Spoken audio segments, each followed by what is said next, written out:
Hello, welcome to Swiss Watch, and today we have a very special video and a special announcement. I'm here with Adrian Parker from About DEFY Time. I'm sorry to disappoint you, but my name is actually George Bamford. Okay. cut. Here with Andrew. How are you, man? I'm good, that's a good connection. So you are the founder of Time+Tide. Yes. And also About DEFY Time, one of the three musketeers, I would say, of the podcast and video show as well. Amigos, exactly. Mm-hmm. What else are you involved in these days? Well, I think the evolution of Time+Tide into yet another media title that does collaborations is a big thing, because I think I suppose you've been in this industry for a while, your passion waxes and wanes. Like we're like all of you in that we like buying watches. We're constantly cruising Chrono 24 or whoever your sponsor or partner is. Yeah. But we're in the game. But then what you realize as a media title is that you get this opportunity after years and years and years of doing your thing and building trust with the brands to take that next step of customization, of saying to a brand, I love this DEFY Skyline, but I would just love it in titanium. And that's kind of partly why we're here, is because Time+Tide has turned into, in a small way, my dream company, which is we get to modify existing models by brands and turn them and make them better, blacker, badder, amazing. Cooler. Yeah. More exclusive. And I don't have it here, I'm so sorry, but we've got amazing B-roll. But that's what's going on today. Full disclosure, none of the shots were made by us. They're better. So what's the watch? How did it start? Why Zenith? I think Zenith is just epically underrated. Do you agree? Like, do you find that as a brand? I like Zenith a lot. I think they could use definitely more support from the market. Yes, and I think that the star has been rising. Yeah. The game changer for them was the Chronomaster Sport. How did you cover that? Watch, I think, price point. Speaking of Adrian Barker, he was highly uncomplimentary of the Chronomaster Sport. So where do you sit? Because usually when that watch comes up, he's like, oh, the Daytona. Yeah. No, I mean, I never actually covered the watch. I never really took my time with it. Mm-hmm. I was always a fan of the DEFY 21. Yes. I love the high beat chronograph stuff. I covered one of those, the ultraviolet. Mm-hmm. Because I love crazy stuff. I've watched this guy too, by the way. Thanks for that lovely intro. But it's kind of a trip being here with him, because again, when you've seen someone on the watch advisor on YouTube all the time, exactly, Tim Mosso, I can't believe it. I'm freaking out here. No, buffed up a bit. Yeah, a bit of HRT. But no, when you're walking around and people come up to you and they're like, "Oh my God, it's those people from YouTube." I do the same thing. I saw Andrew Morgan the other day, and I was like, it's the guy. Yeah. And then I see you, I'm like, this is freaking me out. I was confused who this guy is. Yeah, but no, Marco's a big dude in person. Like, you guys haven't met Marco, but he's a beefy unit. And I imagine the DEFY 21 for Tim Mosso. That was a nice dress watch. Yeah. For most of us, exactly. This is my smaller piece. They're big watches. And probably I think Zenith, if I can be so bold, that's not what's broken through for Zenith. Those bigger alpha male pieces. It's more the revival pieces and the Chronomaster Sport that have put the brand more on the map. Dubai Watch Club also released a really cool, I think, DEFY Revival.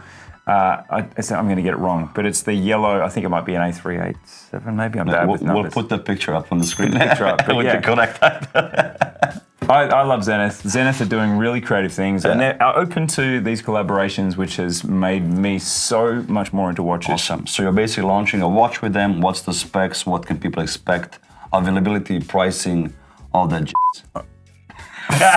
All that jazz, I think he meant to say. Just maybe subtitle that. All that jazz. Yeah, my mom was really enjoying the episode until that point. No, look, we did do a watch with them 2 years ago. It's called the Night Surfer. And look, I like to remember this moment, because now that we say it so confidently, we modify watches, we work with brands on collaborations. Our first one, the concept was really strong, but I mean, the campaign was just terrible. It was so amateurish, and we did our own trailer for it, and I'm sitting with Marco and his team, who are behind the camera here, at breakfast, and you're showing me your trailers and the things that you do. They're unbelievable. And I think our trailer for the new Night Surfer is unbelievable. It's got the surfing, the drama, the cinema. The trailer for the first one was so basic, and I look at it and I'm like, it's almost, the watch sold well, and it ended up on the wrist of Kyriakos Mitsotakis, who's the Greek Prime Minister. Okay. And this morning, I can prove this with a picture. I'm going to prove this right now. This morning in the gym, I'm getting ready for this big opportunity to be on Swiss Watch Gang. And bulking, beefing. Exactly. I'm in there. I'm just getting my pump on. And who do I see? Kyriakos Mitsotakis on the screen. On the screen wearing the Night Surfer, the first one. So the campaign was terrible. The watch went well.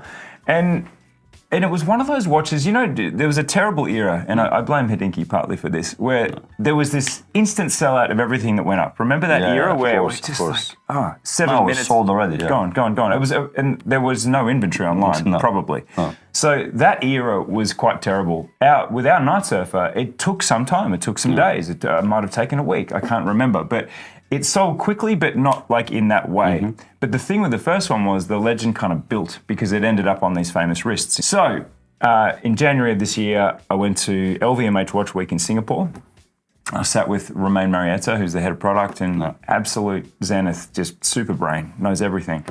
And after a little bit of liquid inspiration, we went, let's do it again. Let's do it again on the Skyline. Because this is the Skyline, the ceramic version, which is the new DEFY Classic. So they replaced the DEFY Classic with the DEFY Skyline. Give it a little rub. Yep, he's not wearing pants, by the way. I don't know why he did that. But the DEFY Skyline comes in, and it is, to your tastes, it's bigger, it's more muscular, it's more sculptured, and it has an El Primero caliber 3620, which is not the chronograph caliber, but it's the high beat caliber. So you get to see on the 10th of a second, because look at the speed of the small seconds. It does a rotation every 10 seconds. So incredible. It's flying around. It's constantly reminding you that you have an elite high performance movement on your wrist. So the new watch is inspired and the development of this piece, correct? The new watch is exactly this piece in terms of its architecture and design, and I mean the case and bracelet's exactly the same, but it's in this micro bead blasted grey titanium. So it has this really matte, it just sucks the light in, there's zero reflections. I saw it in person, it has a very nice texture and nice feel to it as well. Very cool and a little bit stippled, so you can feel that there's a texture. Because they just hammer this titanium with these tiny, tiny particle beads that create a uniform finish, but you can still feel the texture. And it's very cool on the wrist. And it has this liquid gradient dial that the romance of the story, Marco, because you're deep down and unbelievably, you are a romantic. I'm a softie, You're a big softie. Big daddy. It's about if you're surfing in Australia late into the day, and sometimes the swell can pick up at dusk, and it's not a good time for the swell to pick up because that's when the sharks start feeding. That's a good time start. Yeah, for the sharks. And if you're pushing it, you're getting to that point, and you're like, fuck, the surf's in, the surf's on. You'll sometimes push it, and you look at the horizon, and there'll be a light on the horizon, like the last remaining light, and then it gets darker and darker as you go up into the sky. So this watch is meant to show the horizon line to a surfer who's probably about to die, get eaten. So that's the concept. So that transfers into the new Skyline. And there's a lot of loom on the dial as well. Oh, there's some Tron-like loom. There's all the loom hit. Yeah, it's not super. It's not like a full loom dial. No, but it's a cool piece. It doesn't radiate, but it creates this very Tron-like sort of geometric pattern. Because the differences between the two. First one was a 5-pointed star. This one's a 4-pointed star. First one was a elite movement. Now we move into the El Primero movement. The first one had a loom star as the logo, which was that's the only Zenith ever to have a loom star as the logo. The second one has loom on the bridges. The first one only came with bracelet. The second one has the bracelet and a rubber strap, and it's interchangeable. And the first one is long sold out. The second one goes on sale today. And what's the price point? And where can people buy it? The people can buy it from Time+Tide or nightsurfer.com.au is a URL. Thanks for throwing me that. This guy's easier to work with at About Effing Time. It's About Effing Time, I reckon I looked for a change. But no, and the price is $12,000 US. Yeah, which is very competitive as well. Huh? Yeah. A very cool piece. I love that. And because it's a 5 hertz movement, it's so buttery. Like when something's moving this fast, it's just so you're getting reminded. And again, what is Zenith's USP? Where does it fit into the scheme of things? It was a movement maker for the longest time. And I want to talk about Rolex quickly. Have you been to the booth yet? No. You really haven't left this room, have you? No. I've been captured here for 5 days. It really has, yeah. And it, I just got the videos, we published them, and that's it. These guys see that. I used to think Time+Tide were the hardest working, like, people in the trenches. This year, I'm like, hats off to you, chapeau. But in Rolex, and this is an interesting segue, and I'll give you some B-roll of this too. Thank you. In Rolex, there's a Daytona exhibition where they're tracing the history of the Daytona, and this is so exciting to see that Rolex is in there as well. No, Adrian, behave. No, in 1988, there's a plaque that says the tipping point, and it's when the Daytona sought to use the Zenith El Primero as the movement, which continued for the 90s, right until the 2000s, early 2000s, I believe. So there's a connection there, and this small seconds reminds you that you have an El Primero on the wrist, and even though there's no chronograph, which is a little weird. Again, I still think El Primero chronograph, it's just one of those word associations, right? Yeah. But they don't... First thing you think about. First thing, exactly. But here, it's been re-engineered to be a time-only model, but you've got that small seconds to remind you that it's still an EP. Awesome, man. Yeah. Congrats for the release. Thanks very much. Guys, check out the link in the description below. If you want a discount, let me know as well. I got you. Scratch that bit. Thank you, Andrew, for being a guest on my channel. That was the first of many. What a trip.